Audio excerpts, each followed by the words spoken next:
right, you faithful few, the moment I've been waiting for.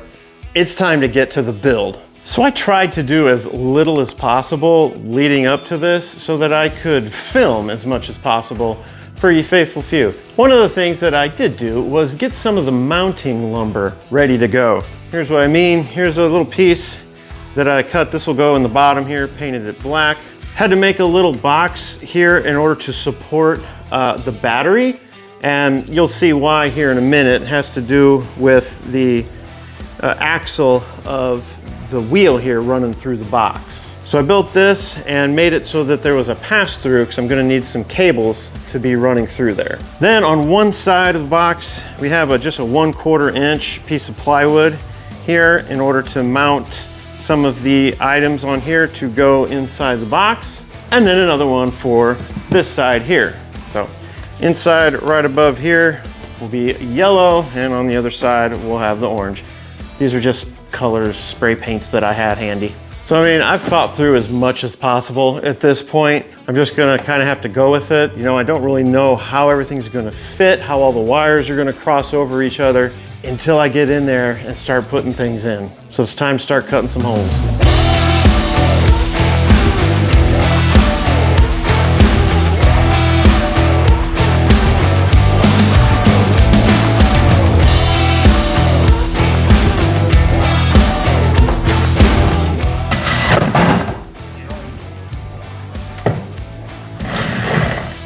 Backwards. It is.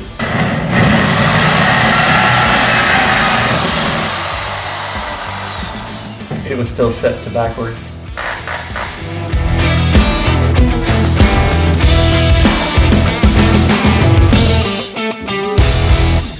Okay, so first thing we're gonna do is get this piece of lumber put inside. This essentially lays right down in here, and all it's doing is kind of bringing up the lower level to this slightly elevated level here so that when the box here goes in, it has flat surface to rest on across there. I'm gonna try and get away with just using double-sided Gorilla Tape to keep this down.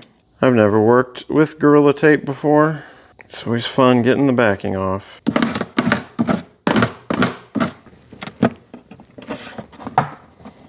Now I don't want this going anywhere, so I'm gonna just do 3 long strips.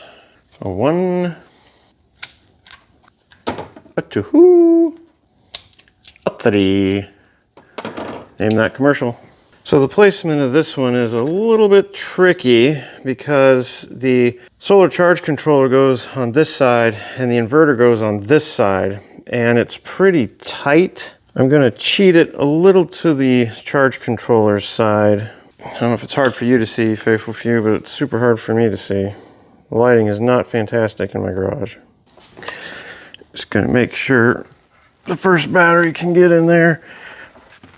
Yeah, like a glove. The only thing I don't like about these batteries are they don't come with handles. See? No handle across there. These guys are about 22 pounds a piece. Next up, I want to get this yellow mounting board in place. It's 1/4 inch plywood, so it's a little warped. Hopefully, you know, screwing everything in will help to keep it in place better. So I want to bring it all the way up to the rail. Make sure it can still close okay. Go ahead and clamp it in place. All right, now time for a couple of holes. Should be coming through over here and down in here. Now I'm not trying to make this IP68 or whatever waterproof, but I am trying to take precautions to be able to keep it as water resistant as possible. So I got these rubber gaskets to go on the outside between the head and the box. Then we'll just use some wing nuts just to make it a little bit easier to turn. All right, there's 1, 4 more for this side.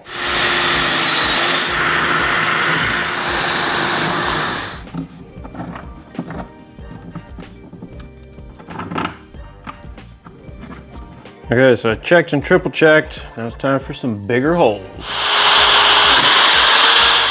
Yeah, frayed out the wood a little bit, but too bad. So cutting through plastic here, we are gonna have to try and clean these edges up a little bit. Just do it with a razor, or if this doesn't work, I'll just use a Dremel to smooth these out. Most of this gets covered with a plate anyhow, so no biggie.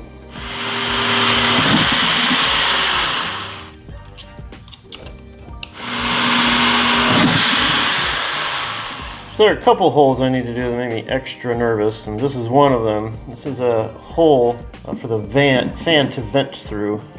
It's just, you know, a big hole saw, and there's a wheel on the other side of this, so I have to be super careful.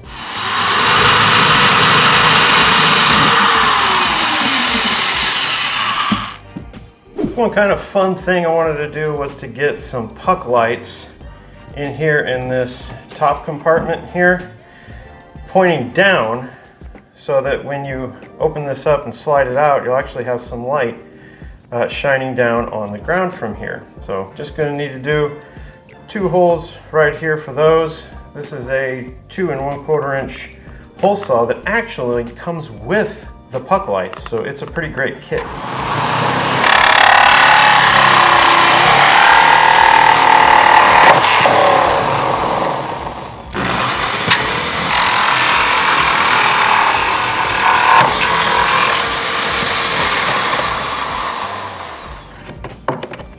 We got to do one more little bit of surgery on the underside here to help this to sit flush.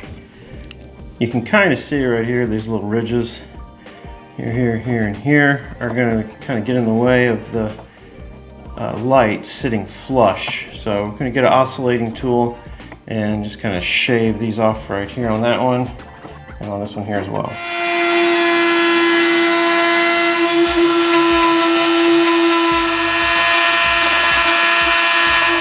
Drop the wires through there, bend these springs back all the way, get it through the hole. Bam.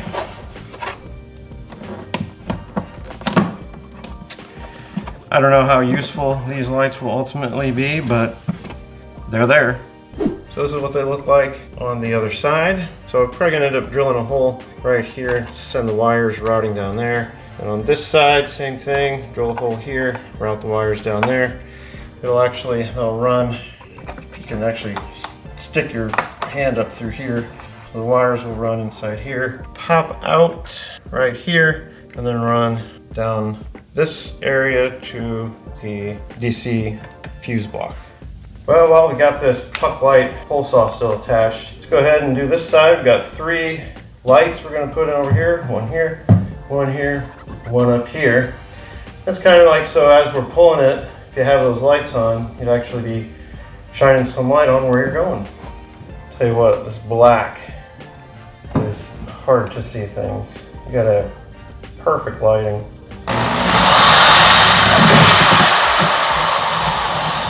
Kind of some room behind here for the wires to route. I'll be able to route those down and underneath and then into the box up in there.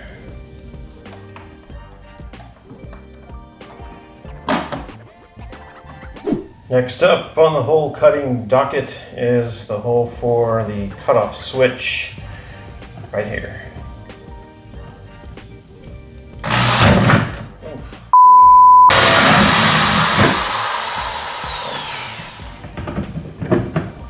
A little bit of play in there. Let's hope that the collar here that holds it in place is tight enough. Oh yeah! Look at that. Now the hole for shore power. And once that's in there, we're also going to have to drill 3 holes through in order to bolt this onto the box.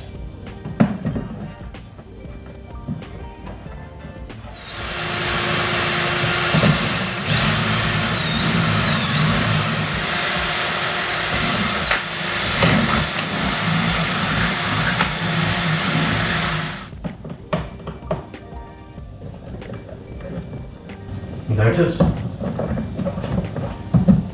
I've got one of the outlets installed here. I'm going to be able to plug things in to power whatever here on the outside of the box. And it did require a little bit of surgery up here on the box. So I'm gonna do this one over here next, and we'll show you what it took to get that in there.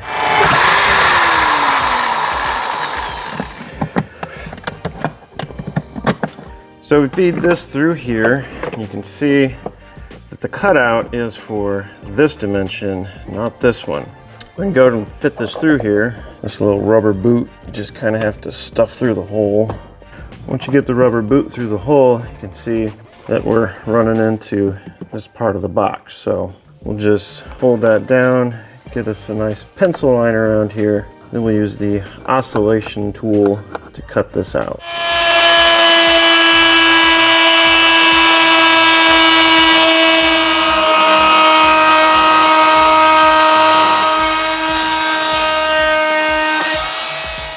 Okay, now we're ready to feed this back in and get this boot down in there again, which is probably the most difficult part of this.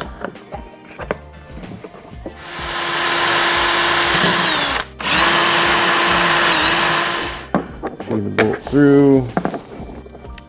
There we go.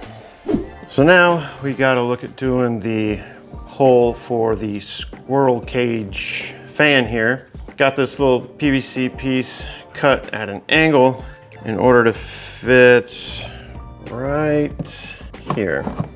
So we'll use some Gorilla Tape to stick it to the side of this wheel well here. And then I need a hole down there to vent the air out the back. This angle though is making it a little challenging. We'll drill a pilot hole right in the center first and then flip the box over and use the hole saw to cut from the other side.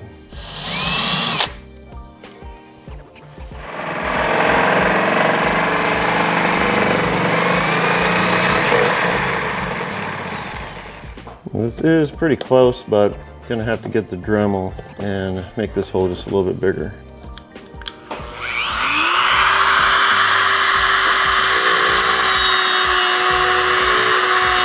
I think I got it close enough. And I don't think I'm gonna glue this on. I think I like to leave it loose. It fits in there good. So once it's wedged in, and I've got some double-sided Velcro to put on here just so that I can remove it if needs be.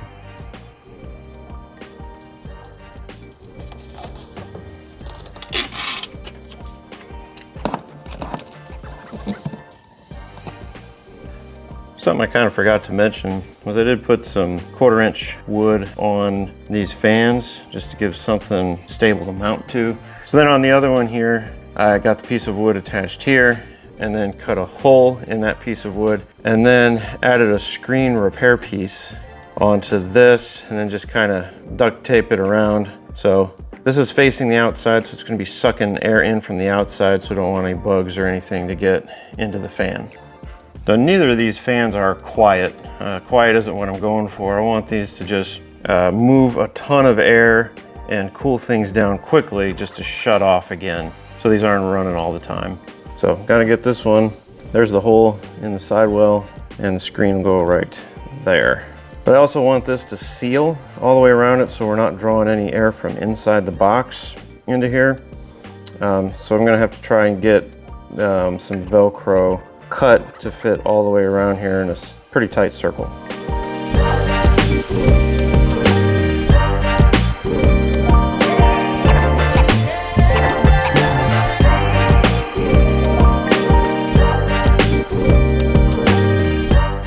So fans are installed, but there is some touch up I think we're gonna have to do. So you can see here, it's in there pretty good, but it came in at a weird angle. I'm gonna have to use a Dremel and just burn this down and then probably get some sort of caulk or something around here. So I just think I'm gonna take some Flex Seal, spray it out on my palette here and then just paint it on around. It's black, it'll help seal it and cover up that gray. Beautiful. So the next cut I have to make into the box worries me the most. It's for these little thermostat switches. There just is not a lot of room for error in the size of the opening that's needed versus the plate that'll cover it. And it's a square, so it's not an easy hole saw. So I'm gonna have to use the oscillation tool and you know, stop at just the right spots and go through the plastic here and the wood plate behind. So I gotta do it, so here we go. See how it goes. And the hole is considerably too small. I'm gonna have to make it a lot bigger than I would have liked. I'll bring you back when I got it fit perfect. So I'm gonna pause here real quick and work a little bit on the mounting boards themselves and getting the components and stuff located on those mounting boards. So getting the 1200 watt inverter in here, I gotta be able to plug in over here, and I gotta be able to access the terminals over here. So trying to find exactly where the best spot is for that is a little tough. That'll have to do. But I also have to consider the bus bars. Then I also need room for the breaker going over to the charge controller. I think that's gonna go about here. One thing I am a little bit concerned about is how well a 1/4 inch mounting board is going to hold things on. I think that could end up being a little problematic with as heavy as this equipment is, and then the tension that's going to be put on things like the bus bars from the wiring. Because it doesn't bite, it just sits there and spins. Oh my gosh, give me a magnetic holder.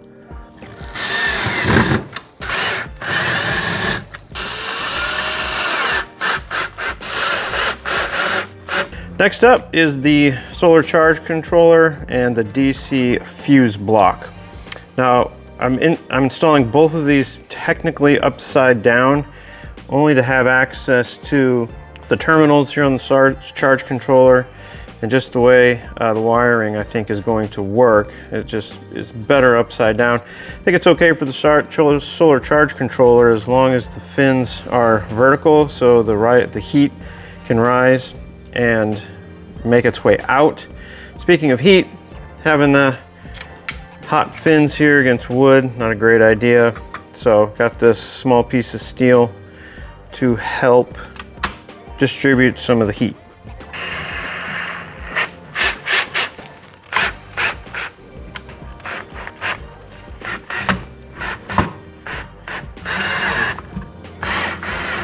All right, our mounting boards are ready to go. And now we're going to drop this one into place to see where I have some available spots to actually attach the mounting board to the box, and to see if I can even get it in and out of the box. All right, certainly must be creative and diligent.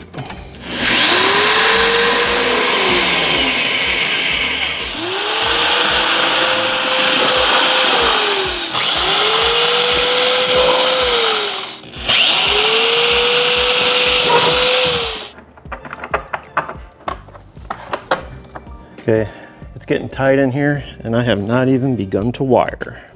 And now I want to get the other mounting board in and then kind of do a test by putting the batteries in here also, and just make sure before I continue that everything actually fits like a glove.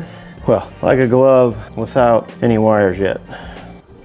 Looks like I got the most room over here on this side. It'll be a little messy with the wiring for the light switches and the DC plugs and such.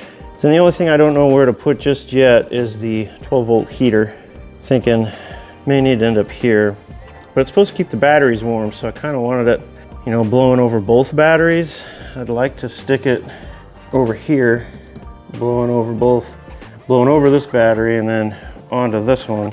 But I'm also going to have another 40 amp breaker here for the fuse box, and then the smart shunt is going to go over here, and I think that pretty much takes up the room that I have here. Now we need to do the hole for the inverter remote control.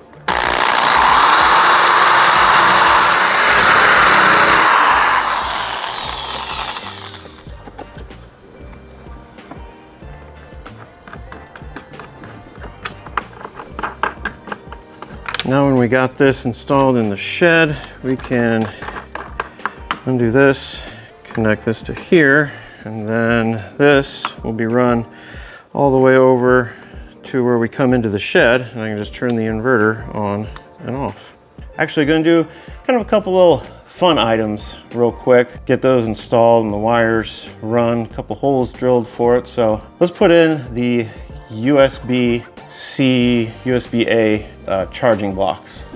So with these little USB charging stations, I guess, they happen to fit right inside of these little indentions. Got a little bit of Velcro that will also not only stick it down, but helps keep it elevated a little bit, so these wires can come out and they will go through a hole. We'll drill in this kind of rib, and then once the wires are in there, they will route along the top on the underside here, and they will be nice and out of the way as they run over here to the DC fuse box. And we'll do that on both of them.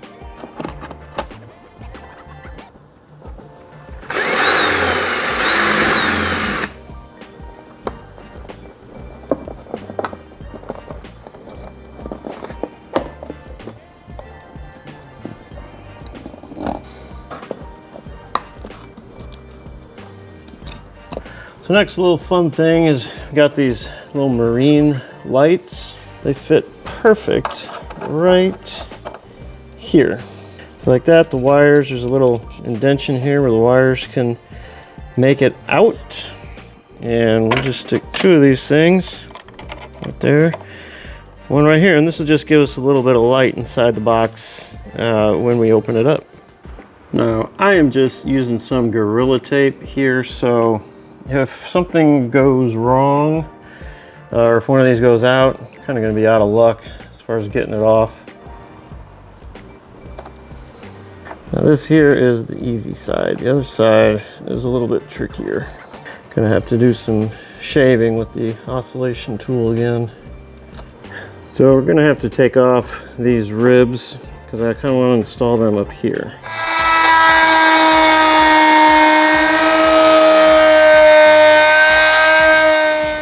One pretty handy thing about these ribs that are kind of all over the place in these boxes, they kind of lend themselves to built-in wire management.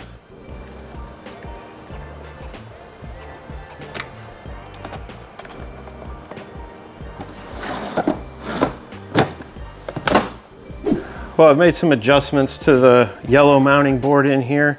Kind of just widened up the area on the inside to be able to get the collars over some of the DC accessories here. And I'm ready to get the holes stuck in here to attach the plate for the DC accessories to get hooked up. Oh no, El Samir showed up just when the build was going good.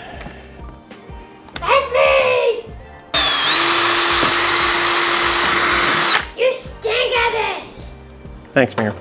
Anytime! You're the best. All right, now that we got Mirf out of here, we can get back to work. Just getting the last mounting screw on this particular plate. There we go. Now for one of the 12-volt sockets, for us, this would primarily be for the Iceco or Bodega cooler or the Alpacool. And since I got two of them, you know, maybe I'll be able to run both. So there's just a little collar on the back of this that screws on the back and then cinches down. Keeps it securely attached to the box. So there's one, and there's two. Getting the last two holes and one over here.